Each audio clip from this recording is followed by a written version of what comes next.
Dan diduga karena para karyawannya ini kesel, marah, udah gondok banget sama si Slike ini, akhirnya para karyawannya ini melempar Slike ke dalam tungku di tahun 1906. Hal-hal aneh yang sering mereka alami seperti mendengar suara gonggongan anjing, suara rantai berderak, suara tikus mengunyah, bahkan suara wanita berbisik. Ketahui hotel tersebut adalah milik seorang penipu medis bernama Norman Baker pada tahun 1937. Norman menganggap dirinya seorang dokter dan mengubah hotel tersebut menjadi sebuah rumah sakit kanker.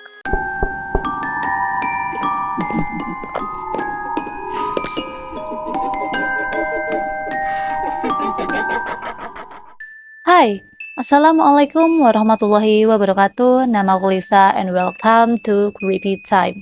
Loh, bukan Jumat malam loh ini Lis, kok Creepy Time? Iya, ini aku telat upload, mohon maaf lahir batin. Dan iya, jangan dimarahin ya. Kali ini aku bakal bawain sebuah cerita horor yang berdasarkan oleh kisah nyata. Tapi nggak cuma satu cerita aja, tapi ada 8 cerita horor. So, langsung aja kita masuk ke pembahasannya. Let's go. Cerita yang pertama datang dari Birmingham, Alabama, yaitu cerita tentang Tungku Sloss. Birmingham, Alabama didirikan pada tahun 1871, 5 tahun setelah Perang Saudara di Amerika. Nah, pada saat itu Amerika membutuhkan bertonton pig iron untuk membangun infrastruktur mereka yang pada saat itu hancur diakibatkan oleh perang. Nah, untuk memenuhi kebutuhan tersebut, seorang kolonel bernama James Withers Sloss mulai membangun Tungku Sloss. Nah, setahun kemudian Tungku Sloss ini kan berdiri dan mulai menerima para karyawan. Beratus-ratus karyawan mulai bekerja di Tungku Sloss ini. Tapi seperti yang kita tahu, bekerja di bidang tanur sembur ini adalah pekerjaan yang tingkat lanjut dan juga sangat berbahaya.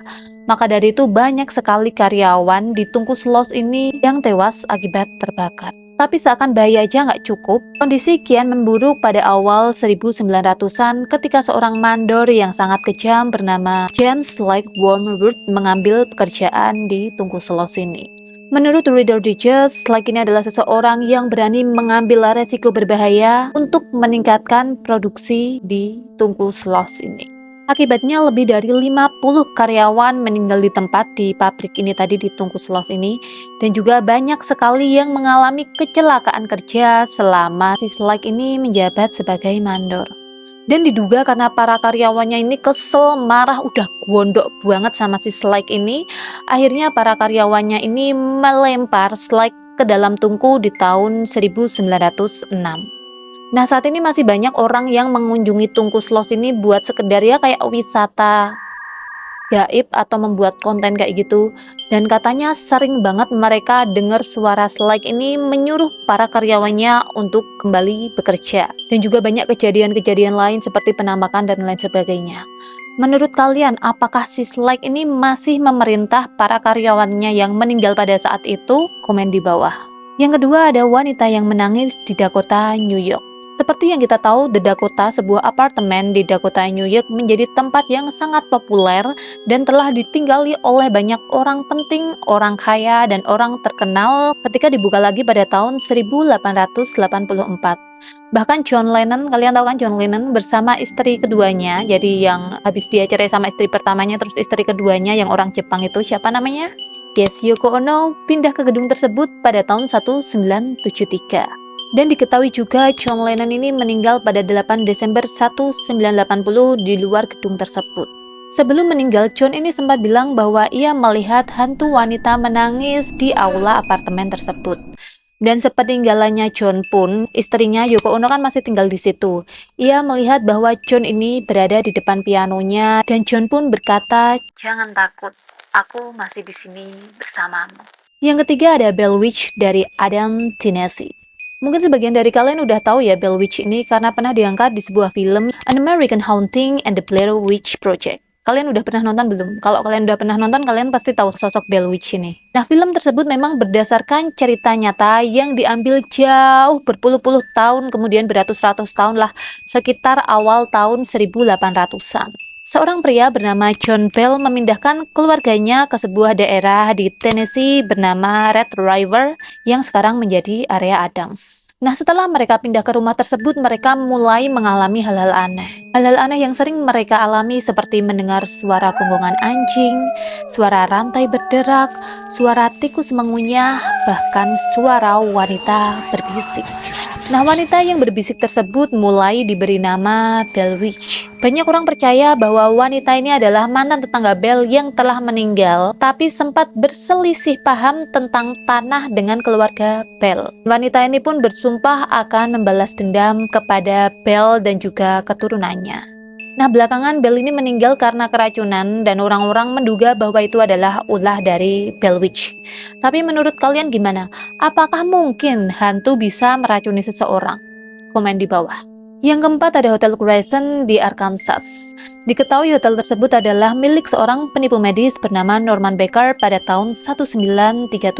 Norman menganggap dirinya seorang dokter dan mengubah hotel tersebut menjadi sebuah rumah sakit kanker. Norman mengeklaim bahwa ia dapat menyembuhkan penyakit tersebut dengan metode medis yang ia miliki.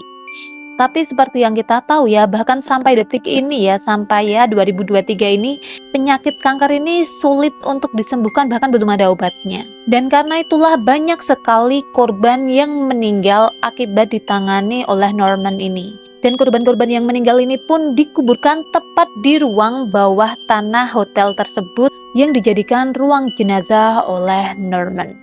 Norman pun ditangkap pada tahun 1940, tapi penduduk sekitar dan orang-orang percaya bahwa arwah para pasien yang dikubur di hotel tersebut masih sering bergentayangan di sekitar hotel tersebut. Nah, karena hotel ini masih dibuka, para tamu mengatakan bahwa mereka sering melihat penampakan dan juga suara-suara benda-benda bergerak sendiri di ruang bawah tanah hotel tersebut. Cerita yang kelima ada Hugging Molly dari Alabama. Wah, Alabama ini cukup banyak ya. Seperti yang dikatakan legenda pada awal tahun 1900-an, sosok besar yang memakai pakaian serba hitam mulai berkeliaran di malam hari dan mencari korban-korban yang tidak polos. Begitu ia menemukan seorang korban gitu, ia akan terpaku pada orang tersebut, lalu tiba-tiba dia akan memeluk orang tersebut dan berteriak keras di telinganya. Banyak orang mengaku telah dikejar oleh Hugging Molly ini.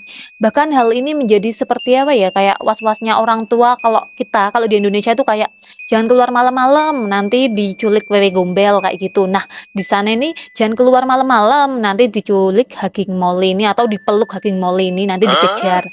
Jadi kayak was-was orang tua ke anaknya kayak gitu loh, buat nakut-nakutin anaknya lah. Kan saking famousnya fenomena Hugging Molly ini, sampai kota Alabama ini dijuluki sebagai rumah Hugging Molly. Ada juga restoran terkenal di sana yang memakai nama tersebut. Tapi menurut kalian, apakah Hugging Molly ini adalah kayak ya beneran hantu, beneran setan, atau ini tuh cuman kayak orang iseng gitu? Kayak apa sih Serbian Dancing Lady kemarin? Komen di bawah. Yang keenam ada hantu rumah Serenci di Serenci, Georgia. Klan Serenci mulai mengalami aktivitas paranormal sejak tahun 1870-an. Para anggota keluarga klan ini mengatakan bahwa mereka melihat benda-benda melayang melintasi ruangan, mendengar suara tangisan dan juga tertawa, bahkan mereka melihat mata merah yang mengintip ke dalam rumah mereka. Mereka juga sering mengalami hal-hal aneh seperti makanan yang tiba-tiba terlempar sendiri atau peralatan makan mereka yang tiba-tiba terpelintir dan tidak bisa digunakan. Jadi kayak Deddy Corbuzier gitu ya. Tapi kalau Om Deddy, maaf ya Om Deddy bukan hantu yang di rumah Surensi ini kok. Nah, penduduk kota berspekulasi bahwa hal ini adalah teriakan dari para keluarga dari klan Surensi ini yang mengira bahwa mereka bisa meminta tolong kepada keluarga mereka yang masih hidup. Jadi ya, para keluarga dari klan ini yang sudah meninggal ya. Pada hari keluarga dari klan Surensi ini memutuskan untuk pindah rumah, sebuah besi api melayang dan mulai memukul kepala seorang anak laki-laki. Setelah itu tidak ada satupun orang yang berani untuk tinggal di rumah Surensi ini, dan gedung ini pun terbakar di tahun 1925. Cerita yang ketujuh adalah hantu jembatan Bellamy di Marianna, Florida. Diduga hantu yang ada di jembatan Bellamy ini adalah seorang wanita dari tahun 1830-an yang bernama Elizabeth Jane Crum Bellamy. Elizabeth ini menikah dengan seorang politikus lokal bernama Dr. Samuel C. Bellamy. Pada malam pernikahan mereka, gaun yang digunakan Elizabeth ini terbakar dan akhirnya membakar dirinya. Sebenarnya pada saat itu ya, Elizabeth ini tuh selamat, tapi akhirnya ia meninggal di rumah sakit. Elizabeth pun dimakamkan di sepanjang Sungai Cipolla, dan diduga karena rasa cintanya kepada suaminya yang begitu besar, dia tidak bisa beristirahat dengan tenang. Hantu pengantin baru yang mengenakan dress berwarna putih terlihat berkeliaran di jembatan yang dibangun setelah Bellarmine meninggal. Dikatakan bahwa ia muncul dalam kondisi terbakar dan berjalan di rawa-rawa atau langsung menyelam ke dalam sungai. Seolah-olah ia sedang memadamkan api yang membakarnya. Terkadang ia juga terlihat berjalan suram di tepi sungai tersebut. Nah, kita masuk ke cerita terakhir, yaitu Pulau Hantu Rusa di Biloxi, Mississippi. Sekarang kita flashback dulu, kita kembali ke masa lalu di tanggal 20 Mei 1922. Anthony Ragusan alias Tuan Tony menyampaikan kisah ini dalam sebuah kolom di Sun Herald. Dia menulis bahwa pada awal 1800-an, dua nelayan bermalam di Pulau Rusa di lepas pantai Biloxi. Nah, kedua nelayan ini mendengar suara-suara aneh pada saat itu. Awalnya suara-suara ini mereka abaikan, tapi lama-kelamaan mereka pun tidak bisa lagi mengabaikan suara-suara tersebut. Ketika mereka pergi untuk melihat sumber dari suara tersebut, mereka pun terkejut dan ketakutan melihat kerangka kepala yang tiba-tiba mengejar mereka. Mereka pun segera berlari ke perahu mereka dan meninggalkan pulau tersebut. Dikatakan bahwa kerangka kepala tersebut adalah milik seorang bajak laut yang kepalanya dipenggal oleh kaptennya. Dan tubuhnya pun ditinggalkan untuk menjaga harta karun yang terkubur di pulau tersebut. Wah, harta karun. Gimana? Apakah kalian penasaran untuk menemukan harta karun tersebut? Kalian bisa langsung aja ke Biloxi, Mississippi. Nah, itu tadi 8 cerita horor terkenal yang ternyata dari kisah nyata. Mana yang menurut kalian paling serem? Komen di bawah. Dan kalau kalian punya cerita-cerita horor ataupun kalian punya saran selanjutnya aku bahas apa, kalian bisa tulis di kolom komentar di bawah. Kalian juga bisa kirim email ke aku. Emailnya ada di deskripsi box di bawah. Nanti kalian bisa langsung aja kirim email ke email tersebut. Nanti bakal aku baca, dan ya kalau misalnya cerita kalian seru, mungkin bakal aku sharing ke teman-teman friendly semua di sini. Dan ya segitu dulu dari aku. Buat kalian yang belum subscribe channel aku, silahkan di subscribe di bawah biar kalian nggak ketinggalan info-info dan juga update video terbaru dari aku, dan biar aku lebih semangat lagi buat bikin konten-konten selanjutnya. Ya, see you at the next video. Thank you terima kasih. Assalamualaikum, bye. Sampai jumpa di video selanjutnya. Have a nice day semuanya. T26 끝.